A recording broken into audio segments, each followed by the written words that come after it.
Hey and welcome back to another ProGuides TFT video.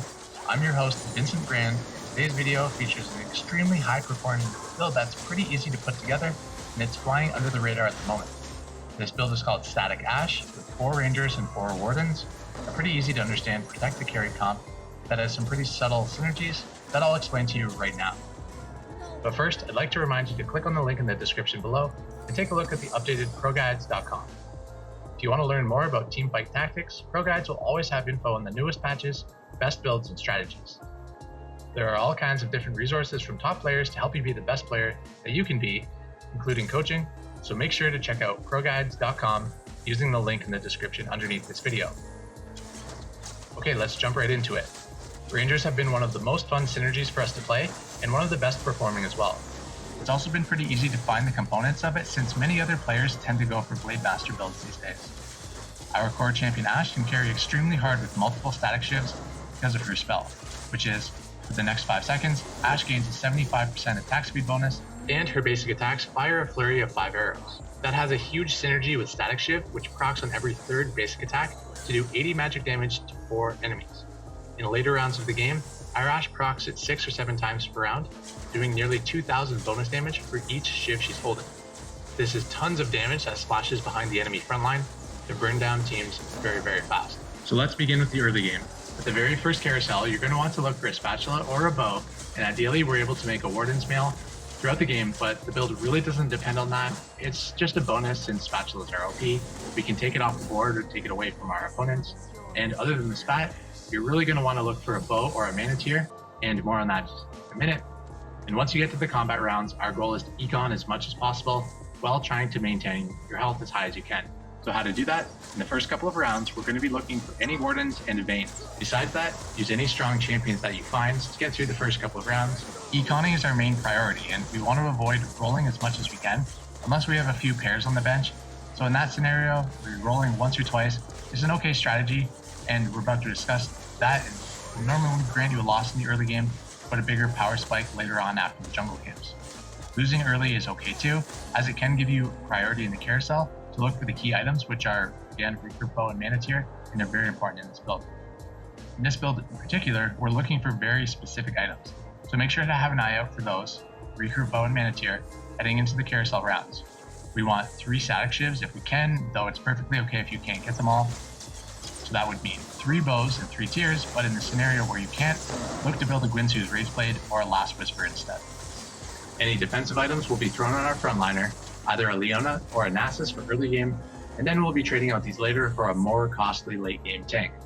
Pretty much the same idea applies regarding items for your Rangers, with all the items early going on typically a Vayne, who can carry through mid game until you find a 1-star or 2-star Ashe.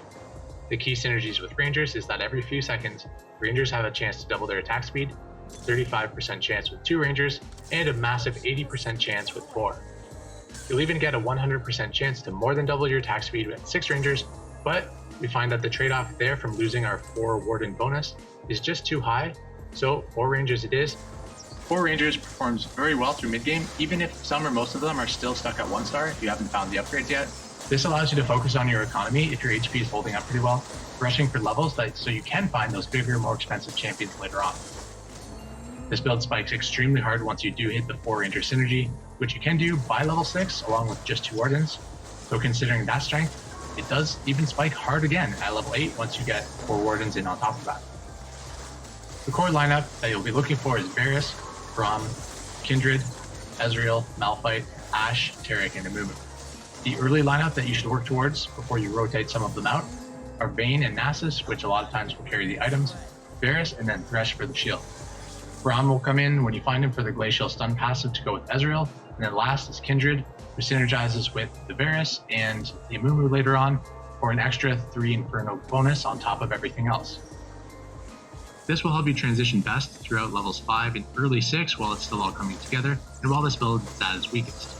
That's when most of your 3-cost Rangers are still 1-starred, or before it hits the 4 Ranger bonus to get the full synergies. As you can see in this gameplay, even without 2-star Rangers or our fully finished items, we're still putting out big damage and staying high on both gold and HP.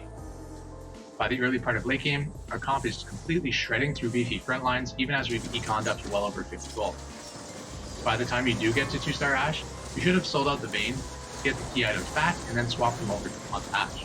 At this point, the build is pretty nearly complete, with the last steps just being to upgrade the front lines to the 4 and 5 cost wardens when you find them, which become 4 times more likely to find at level 8. The reason Malphite and Amumu are so important is that they bring a much needed crowd control to the lineup, allowing Ashe in the backline even more time to burn down the enemy team. Even more important than those two, however, and a key to converting top 3 games into first place wins, is finding a Taric, 2-starred if possible, and that's because he completes the Crystal synergy with Ashe.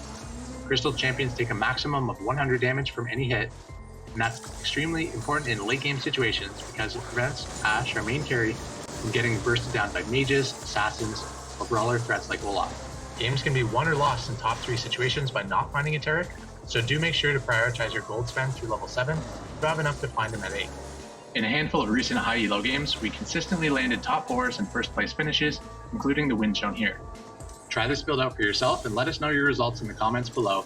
And make sure to check back right here on the ProGuides.com Teamfight Tactics channel, the newest guides in patch 10.2. Make sure to like and subscribe on YouTube and use the link below to head on over to ProGuides.com where you can find tons of great resources from top players to help you be the best player that you can be, including coaching, so make sure to check out ProGuides.com using the link in the description below.